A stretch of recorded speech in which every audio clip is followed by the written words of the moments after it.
কেমনে উযু করা। স্বাভাবিক হিসেবে ইসলামী শরীয়তের মধ্যে উযু করা কি ফরজ? কেউ বলতে পারবে যে উযু করা ফরজ? উযু করা কিন্তু কি না, ফরজ না। উযু করা ফরজ না। এখন ধরে নেন আপনি মাগরিবের ওয়াক্তে আছেন, মাগরিবের নামাজের সময় আছে আর মাত্র 5 মিনিট। কয় মিনিট? আপনার উযু নাই, আপনার কি নাই?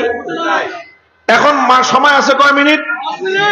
5 মিনিটকে যদি আপনি মাগরিবের নামাজ আদায় করার জন্য কাজে লাগাইতে চান বেউযু অবস্থায়, তাহলে আপনি কিভাবে নামাজটা আদায় করবেন বলেন তো?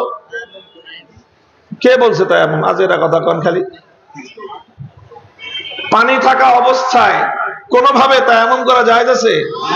সময় যতই সংকীর্ণ হোক, সময়ের সংকীর্ণতার কারণে তায়াম্মুম জায়েজ হয় না। উযু করেই নামাজ পড়তে হবে। কথা বলেন ঠিক না বেঠিক? হাতে সময় আছে কয় মিনিট? কি কি করতে হবে? নামাজ পড়তে হবে।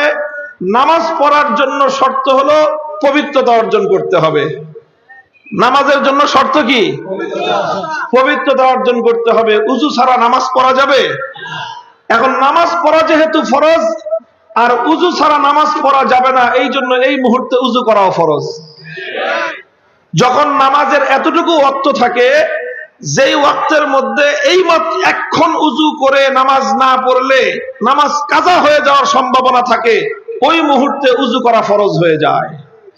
আচ্ছা বলেন, যখন 5 মিনিট আছে তখন আগে নামাজ পড়া ফরজ না আগে উযু করা ফরজ? কয় বলে আগে বলে নামাজ পড়া ফরজ। আগে নামাজ পড়ে তারপরে উযু করবে নাকি? আগে টয়লেট সেরে তারপরে পানি খরচ করবে? হ্যাঁ, আগে উযু করবে না আগে নামাজ পড়বে? কথা বলেন। তাহলে আগে নামাজ ফরজ হলো না আগে উযু ফরজ? আগে উযু ফরজ। এবং এই উযুর উপর নামাজটা ডিপেন্ডেন্ট। উযুর উপর নামাজ নির্ভর করতেছে। আপনি যদি এখন উযু না করেন নামাজ সহিহ হবে না। এই মুহূর্তে যদি আপনি উযু না করেন নামাজ কাজা হয়ে যাবে। এই জন্য এই মুহূর্তে নামাজ পড়ার চেয়েও বড় ফরজ হলো উযু করা। প্রথম 2 মিনিটে আপনি উযু করবেন, 3 মিনিটে নামাজ পড়বেন। প্রথম 2 মিনিটে নামাজ পড়া জায়েজ নাই, প্রথম 2 মিনিটে উযু করা ফরজ, এরপরের 3 মিনিটে নামাজ পড়া ফরজ।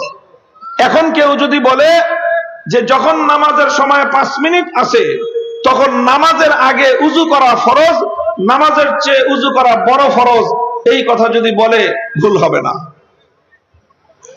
কথা বলেন ঠিক না বেঠিক?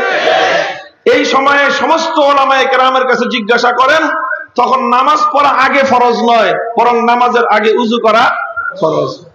তো যখন মানুষের নামাজের জন্য উযু করা বাধ্যতামূলক হয়ে যায়, যে এখন উযু না করলে আর নামাজ পড়তে পারবে না, ওই সময়ে উযু করা সুন্নত থাকে না, ওই সময়ে উযু করা ওয়াজিব থাকে না, ওই সময় উযু করা ফরজে আইন হয়ে যায়। ঠিক তদ্রূপ যখন আল্লাহর দ্বীনের গুরুত্বপূর্ণ বিধানগুলো পালন করা রাষ্ট্রীয়ভাবে ইসলাম প্রতিষ্ঠার উপর নির্ভরশীল হয়ে যায়, ইসলাম রাষ্ট্রীয়ভাবে প্রতিষ্ঠিত না হলে, খেলাফত প্রতিষ্ঠিত না হলে যদি ইসলাম পরিপূর্ণভাবে পালন না করা যায়, তখন সর্বাগ্রে রাষ্ট্রে ইসলাম প্রতিষ্ঠা করা ফরজ হয়ে দাঁড়ায়।